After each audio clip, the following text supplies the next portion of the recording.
Alô, meus queridos! Fala, minhas queridas! Bora trabalhar mais um pouquinho aqui da parte de local de crime contra a vida, não é?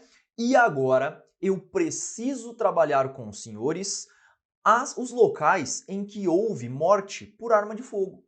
Essa é a nossa ideia. Então vem para cá. Local de morte por arma de fogo. Quais são os principais vestígios encontrados aqui? Né? Deixa eu pegar a caneta azul aqui para você que fica um pouquinho melhor, né? Local de morte, local de morte por arma de fogo. Local de morte por arma de fogo. Bom, tendo isso em vista, é claro que eu preciso dar pelo menos um norte para você das questões relativas à arma de fogo, não é? E aí, claro, nós precisamos trabalhar com nomenclatura técnica. Então vamos lá. Quando nós verificamos um cartucho, olha o nome, cartucho. O cartucho, meus amigos, ele é basicamente formado pelo estojo, que é esta região posterior onde o percussor vai bater, e internamente ele tem o projétil. Então, um conjunto, aqui dentro você encontra o propelente, tá? Normalmente derivados nítricos, nós encontramos aqui nitroguanidina, nitroglicerina, tá? Propelentes. Aqui atrás existe a espoleta, chamada também de primer. E aqui nós temos o projétil. E, por fim, o estojo. Tá? O estojo. Um conjunto de todos estes elementos forma aquilo que nós chamamos de cartucho. Tudo bem? Então, cartucho não é aquela parte... Tem gente que fala assim, ai Pedro, cartucho não é o pente? Porra, pente você usa para pentear o cabelo. Aquilo chama carregador, tá? Cartucho é o conjunto de todos esses elementos ali. Se você conhece quais são os elementos integrantes de um cartucho, você já sabe o que você pode buscar num local em que envolve morte violenta produzida por arma de fogo. Vem para cá. Diante disso, é sempre recomendável que o perito localize e também identifique impactos próximo daquela região. E aí, claro, Pedro, eu vou ter que saber neste caso se o tiro ele transfixou ou não o cadáver, não é? Exato. Você vai ter que verificar se ele transfixou ou não. E aí é por isso que o perito precisa averiguar no cadáver ferimento de entrada e de saída deste projétil. E aí, mais uma vez, eu remeto os senhores lá para suas aulas de medicina legal. Quais são as características de um tiro encostado, ferimento de entrada? Aquela história de boca de mina de Hoffman, né? Em tecidos moles, o sinal de Werck-Gaertner e por aí vai. O perito ele vai analisar esse ferimento de entrada e também o ferimento de saída. Por isso que é sempre importante a manipulação na hora de se verificar esse cadáver para ver se o tiro entrou e saiu. Se o tiro entrou e saiu, você vai capturar aquele projétil. Por que você precisa coletar o projétil? Vem para cá. A coleta do projétil vai permitir um exame que nós chamamos de confronto balístico. Então, olha só, o projétil muitas vezes vai apresentar ranhuras. Estas ranhuras são provenientes do cano da arma quando este cano for de alma raiada. Nossa, Pedro, alma? Arma tem alma? Tem. O que vem a ser a tal da alma da arma? É a superfície interna do cano. Muitas vezes este cano apresenta o quê? Sulcos, apresenta verdadeiras profundidades, digamos assim, na expectativa de quando o disparo ser realizado, isso gerar um movimento de rotação do projétil. Isso potencializa a exatidão do tiro. Sofre menos interferência da resistência do ar e o tiro ele é mais preciso. Uma pistola, por exemplo, 24/7, uma pistola Glock ponto .40, é um exemplo clássico que a gente tem de armas de alma raiada. Neste caso, é comum que o projétil ele tenha essas ranhuras provenientes da arma, e aí você pode fazer o confronto balístico. Pedro, mas que confronto balístico é esse? Ora, o perito ele vai fazer um tiro, ele vai realizar um disparo com a suposta arma, vai coletar aquele projétil e vai comparar com o projétil que foi encontrado no local do crime. Havendo sobreposição de ranhuras, o exame dá positivo. Isso é o confronto balístico. Deu para entender? Então a coleta de projétil e remessa para a balística forense também é importante para se realizar um exame que nós chamamos de confronto balístico. Mas não bastasse isso, é também importante que o perito colete o estojo.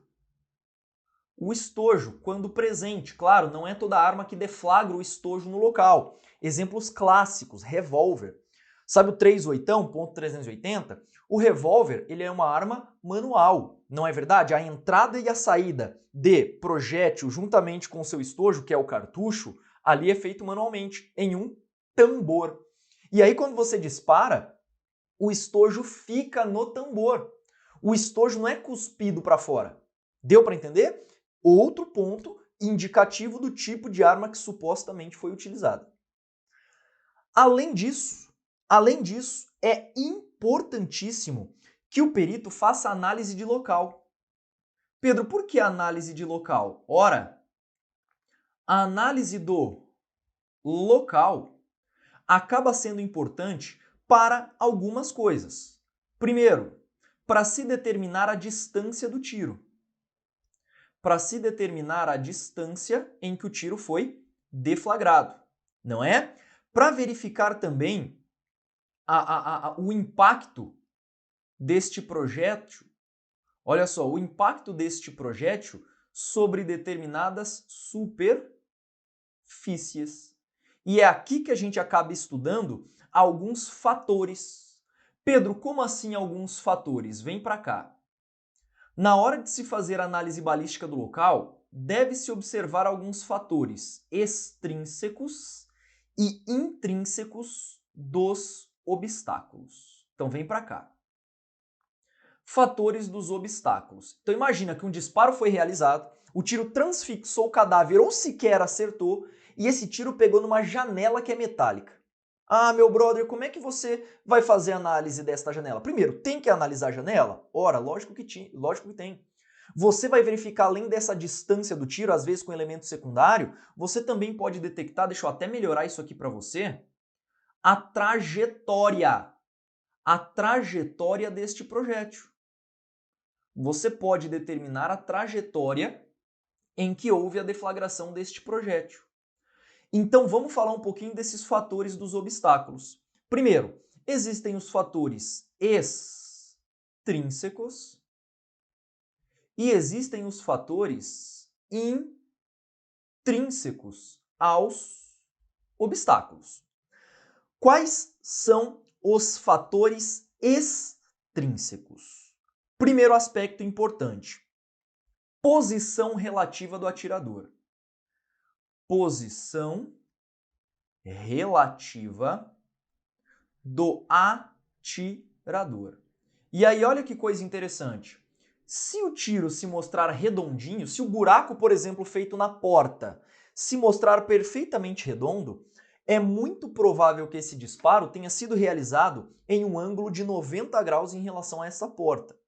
Agora, se esta abertura, se este orifício produzido pelo projétil tiver uma conformação elíptica, é muito provável que este atirador realizou aquele disparo em uma posição mais oblíqua, formando uma estrutura o quê? Uma estrutura mais ovalada. Viu como é que isso é importante? Fatores extrínsecos, ou seja, fatores não integrantes do próprio corpo do obstáculo. Além disso, o tipo de arma e a munição utilizada, o tipo de arma e também o tipo de munição que foi utilizada ali, a questão relativa à deformação deste projétil, tudo isso são fatores extrínsecos ao obstáculo. Agora, vamos ver os fatores intrínsecos. Ah, meus amigos, isso daqui depende. Depende do obstáculo. Pedro, por que depende do obstáculo? Quer ver? Será que os vestígios encontrados em um vidro são iguais aos vestígios encontrados em uma placa metálica? Será que são também iguais aos vestígios encontrados em uma porta de madeira? Lógico que não. E é por isso que nós precisamos estudar as avarias propriamente ditas, avarias em objetos, que acabam integrando os fatores intrínsecos, a marca dentro deste objeto. Então vem para cá.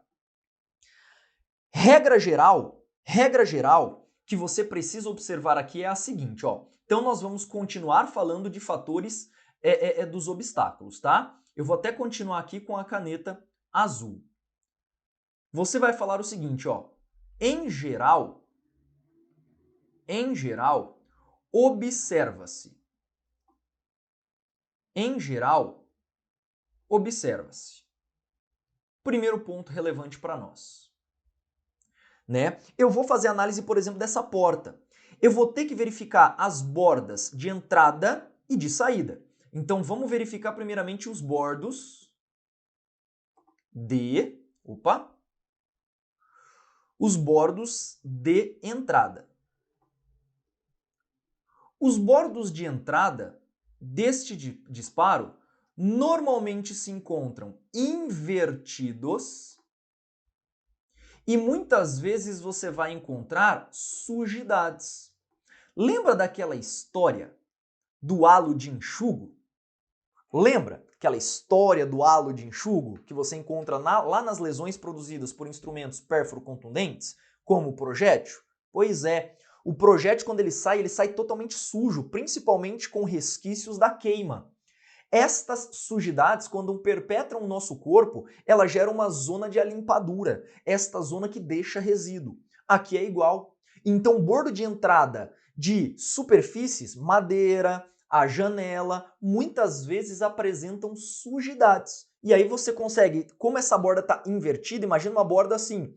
Esta parte aqui está invertida em relação a essa, percebeu? Ela está invertida, ela está voltada para dentro. Isto é um bordo invertido. Então vem para cá. Imagina que eu encontre uma porta que esteja assim, ó, com um orifício assim, tá vendo? Certamente esta região aqui foi a região de entrada do disparo. E esta região aqui é a região de saída. Aqui na região de entrada eu encontro bordos invertidos e muitas sujidades. Além disso, quando eu pego a análise da área de saída, é muito comum que você encontra bordos, olha o nome agora, evertidos. Bordos evertidos, voltados para fora. Tá vendo aqui, ó? Bordos evertidos. Agora, Pedro, mas e se o tiro ele foi oblíquo em relação àquele obstáculo? Ah, meus amigos, aí fica fácil, né? Se ele foi oblíquo, basicamente ele vai apresentar os orifícios de entrada normalmente elípticos. Elípticos, ovais. Essa é a ideia. Tudo bem? E, por fim, outro ponto marcante aqui na parte de saída, é muito comum você encontrar bordas ásperas e com aspecto de explodidas, principalmente em madeira, isso é encontrado. Em madeira, imagina o seguinte, ó, uma superfície de madeira, ela vai ficar toda quebrada assim, ó, toda quebrada para dentro, e no orifício de saída nós temos várias pontinhas. Deu para entender? Então esta seria a ideia do que nós temos encontrado nos fatores intrínsecos dos objetos. Só que isso ainda não é suficiente, quer ver? Houve um disparo de arma de fogo contra um veículo, na expectativa de matar alguém. Este projétil ele vai produzir naturalmente uma deformidade, uma avaria na porta, ali no capô deste veículo. E aí você vai ver o bordo né? Você vai ver os bordos. Borda invertida é a parte de entrada. E além disso, esse projétil ele pode ter ficado dentro da porta, dentro do cano de ar que passa ali embaixo do veículo. E aí nós temos que utilizar nomenclaturas técnicas para onde ficou localizado, onde parou esse projétil. Então vem para cá. Além disso, termos técnicos utilizados quanto à fixação do projétil. Então, quanto à fixação do projetil ou projétil. As duas nomenclaturas estão corretas, tá? Primeiro, existem os projéteis que perfuram. Então, o que é uma perfuração? O que é uma perfuração? Perfuração é nada mais do que a entrada e a saída do projétil. Entrada e saída. Alguns chamam aqui também de transfixação, tá? Existem também a penetração. Perfuração não se confunde com penetração, hein? Na penetração, o projétil entra completamente, mas não sai. Entra completamente, mas não sai. Letra C. Existe também o projétil que fica embutido, chamado também pela doutrina de incrustado, ok? Este projétil, ele não entra completamente. Ele não entra completamente no anteparo. Ele não entra completamente. Ainda existe a trituração. A trituração nada mais é do que a destruição, né? Você provoca soltura do material na saída. Olha só, aqui você provoca soltura do material do obstáculo, mas o projétil, mas o projétil não sai do corpo. E por fim, existe também a deflexão, chamado também de ricochete. Aqui, o projétil muda o seu sentido de direção. Muda o sentido de direção sem penetrar o anteparo. Para facilitar a sua vida, claro, eu vou desenhar isso aqui para você. Vem para cá. Para ficar um pouquinho mais fácil, olha só, imagina que aqui nós estejamos diante de um obstáculo. Um obstáculo. Se esse projétil entra e sai, fala para mim o nome disso? Perfuração. Agora, este projétil entra e permanece dentro do corpo. O nome disso é penetração. O projétil entra em contato, mas fica parcialmente neste obstáculo. Isto é, embutido ou incrustado. Tudo bem? Existe ainda a trituração. Na trituração, o projétil entra, fica dentro do corpo, só que aqui, como ele bateu no orifício de saída, ele provoca a quebra desse orifício de saída. Deu para entender? O nome disso é trituração. E, por fim, existe a deflexão ou ricochete. Aqui ele muda o seu sentido de direção. Então aqui nós temos a letra A, aqui B, aqui C, aqui D e por fim a letra E. Tudo bem? Ficou um pouco mais claro com esse desenho para você verificar aí na prática. Para nós continuarmos o assunto, ainda quanto, doutor, a parte de classificação das fraturas, né, dos efeitos intrínsecos de objetos, eu tenho que falar com você a respeito do impacto feito em vidros. Aqui você tem que tomar muito cuidado principalmente em vidros de veículos. E para nós falarmos a respeito da repercussão do tiro em vidros, eu preciso preciso classificar os tipos de vidros existentes. Então vem para cá. Claro, eu vou trazer apenas algumas noções, você não precisa ficar se matando muito não, tá? Dentro da classificação dos vidros, os principais que a gente tem, que a literatura de criminalística cita, são 3 tipos de vidros. Existe o vidro chamado de vidro recosido, existe o vidro temperado, e existe o vidro laminado. Essa é a ideia. Então existe o vidro recosido, o temperado e o laminado. O vidro recosido é aquele feito sob resfriamento lento. Então basicamente se derrete a sílica e este vidro ele vai basicamente secar, resfriar de maneira amena, ou seja, de maneira branda. Este vidro sofre um resfriamento lento. Qual é a grande característica dos vidros recosidos? Normalmente, a depender do contexto, integrantes, por exemplo, de janelas de residências. Esses vidros, quando eles quebram, eles geram pedaços grandes. Ele gera basicamente fragmentos cortantes e perfurantes. Deu para entender? Com ponta e muitas vezes com gume. Esse é o problema, não é à toa que veículos automotores não podem ter vidros recosidos, tá? E aí como que vai aparecer basicamente a sua quebra do vidro recosido? Como eu já falei, ele gera fraturas muito grandes, né? Este vidro recosido, ó, o vidro íntegro tá aqui. Quando o vidro se quebra, muitas vezes esses cacos, eles ficam voltados para a direção em que houve esse tiro. Tá vendo aqui? Com isso eu posso dizer que o tiro veio daqui para cá. Então, o direcionamento dos fragmentos vai indicar basicamente o sentido do tiro. Vidros temperados são aqueles vidros produzidos sobre uma técnica de resfriamento rápido. Esse resfriamento rápido do vidro, de maneira homogênea inclusive, vai gerar microfraturas que não são observáveis a olho nu.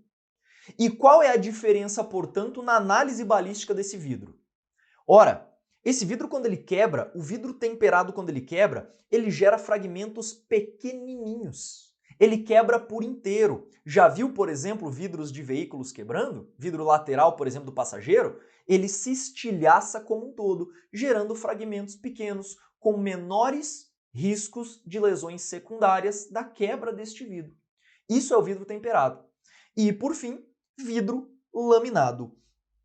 O vidro laminado basicamente é constituído, deixa eu até desenhar aqui para você, ele é constituído de uma lâmina de vidro. Na sequência nós temos uma película que pode ser de silicone ou ainda de polivinílico butiral, né, que é um composto químico. Ele vai ficar entre estas duas lâminas de vidro. Tá vendo? Então você vai ter basicamente um sanduíche aqui. Isto é um vidro laminado. E por quê, Pedro? Né? Ele vai ter basicamente uma lâmina entre as folhas de vidro. E por que isso deve acontecer? Quando um vidro quebra e esse vidro é laminado, esta lâmina ela consegue reter, esse vidro ele vai apresentar mais resistência do que, por exemplo, o vidro temperado. E aí, qual é a novidade aqui para nós? O vidro laminado, ele é integrante do para-brisa de veículos. Para-brisa, muito comum. Inclusive, é obrigatório segundo a legislação de trânsito, né? Os para-brisas deverão necessariamente ser formados, né, por vidro do tipo laminado. Já as laterais e o vigia do veículo pode ser apenas vidro temperado. Essa é a ideia. Superado a apresentação dos vidros, vamos verificar a perícia, né? Vamos analisar a perícia deste impacto. E a perícia basicamente vai buscar uma coisa que a gente chama de cone de Bonnet, não é? Que você já está familiarizado lá da medicina legal. O cone de Bonnet é capaz de detectar o sentido de direção. Imagina, ó, tá vendo esse vidro laminado?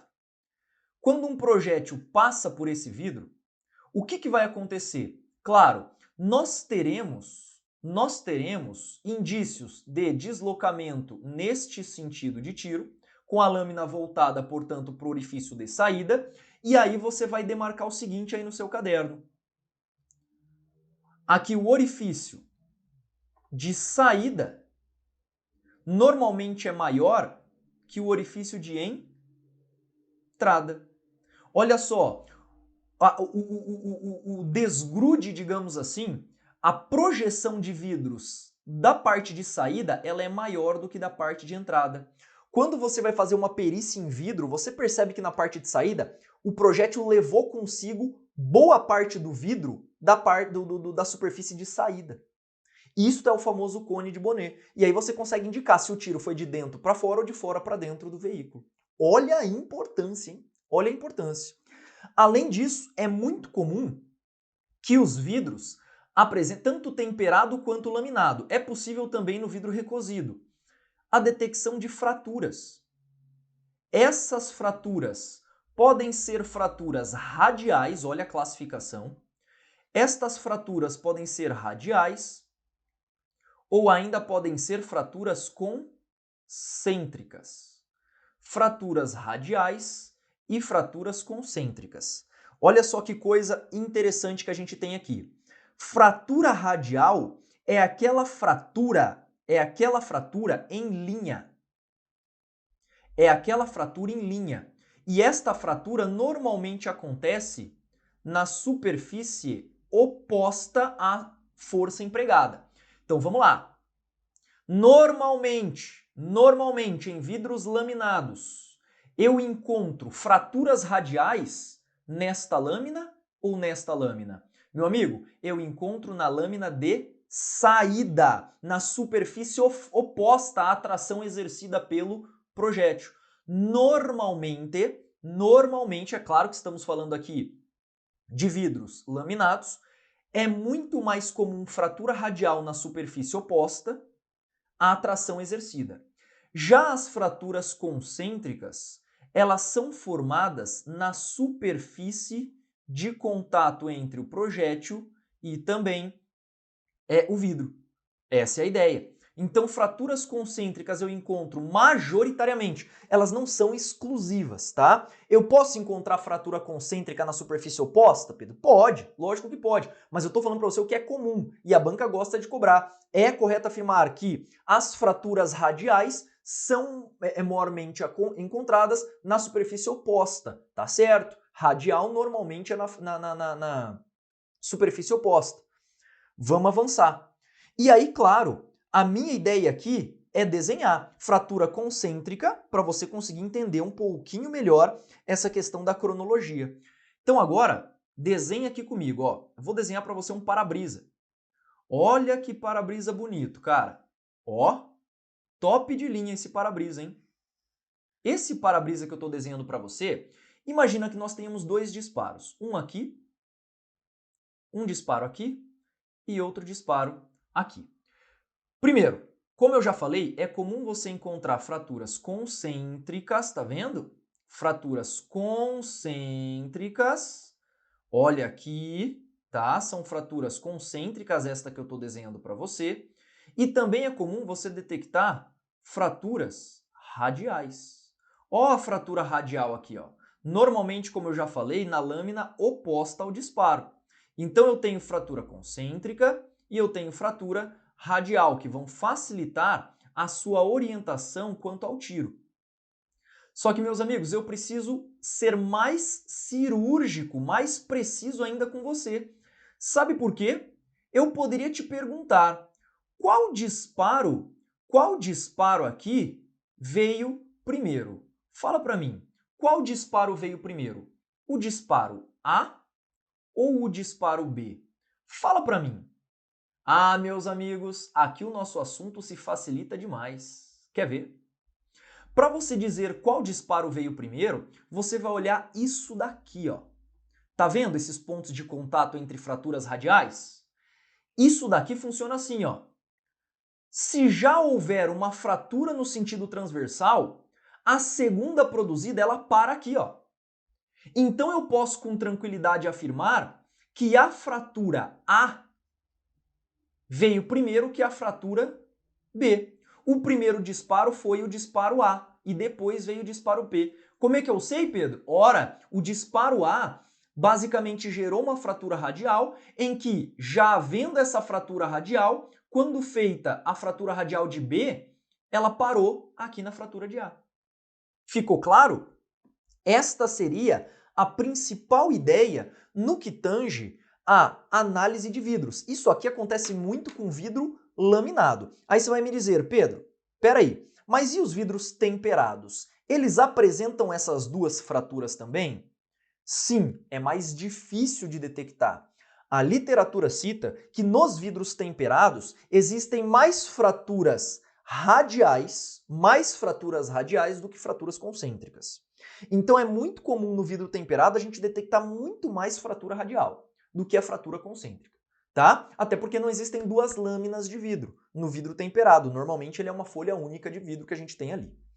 E assim, meus amigos, nós finalizamos a parte do local em que vai envolver vestígios relativos a armas de fogo. Já já a gente continua ainda mais o assunto de local de morte violenta.